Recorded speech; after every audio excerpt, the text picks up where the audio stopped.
Hey everybody, Sharon Conti here, and see if you can guess where we are today. I've got Val Nasser behind the camera, and yes, we are at the back gate.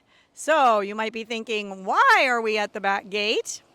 Well, on a regular basis, it can be up to 2 to 3 times a week. We hear a lot of road rage coming in the back gate. And how do I know it's road rage? Well, as you come in the back gate, and you see the speed limit sign, and for those of you who don't know where the speed limit sign is, it probably means you're going too fast by the time you pass it, but that is where my house is located. So I hear a lot of neighbors honking their horns and squealing their tires and just getting frustrated with each other. So because there is some misinformation on Facebook as to the proper ingress and egress in and out of our neighborhood. So here we have a single vehicle coming through the gate. And as you can see, the arms are going up.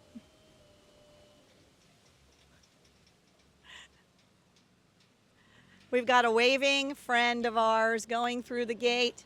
1 Mississippi, 2 Mississippi, 3 Mississippi. Within 2 to 3 seconds, those arms come back down. So the arms will obviously go up when the transponder reader reads the valid transponder, and then within 2 to 3 seconds, they drop.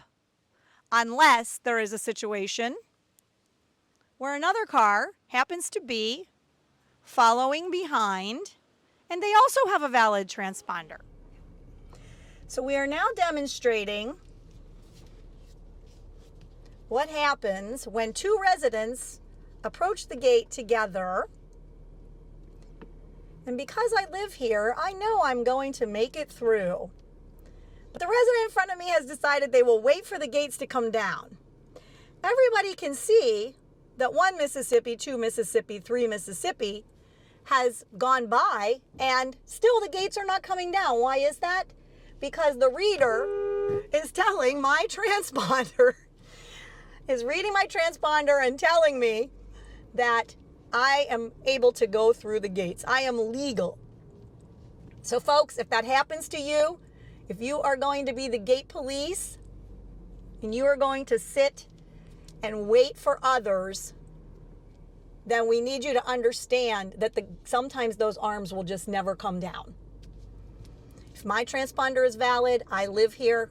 Doesn't matter if I have a logo on my vehicle or if I'm just in a plain undercover vehicle like today.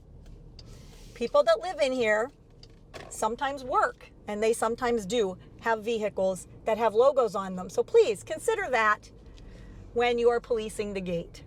We all appreciate that. So here we are coming in the front entrance now. And as we can all see, there is a backup in the visitor lane.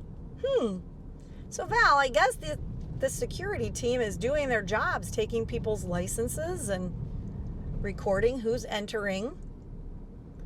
Although we all have to remember this is not a secure neighborhood. This is in fact gated. And the best they can do is take these people's information down and trust that they are here for all the right reasons. As we approach the reader, obviously, my transponder is working just fine, and I'm able to come through the gates. Now, it doesn't appear as if the gates are opening and closing today like they have done in the past. So basically for us as residents, that front entrance is a pretty easy peasy thing. So I'm going to address one other thing at the request of my camera woman. We are sitting now at the intersection of Del Webb and Cantabria. And as you can see, down to the left is the back gate. But maybe you can't see it, because it is a very, very blind spot here. And for those of you who tend to come through that back gate rather rapidly and are approaching 45 miles an hour and we're trying to pull out, it can be very dangerous, especially if we're not sitting in a huge SUV like we're doing now, because you may not see us, we may not see you. So we've been very fortunate that we haven't had any accidents. But aside from removing all of this landscaping, I don't know how we can correct it except to be more careful. So thank you in advance to everybody who will heed the speed limit sign and watch out for your neighbors. For Val and Azra behind the camera, this is Sharon Conti. Thank you so much for watching, and be safe.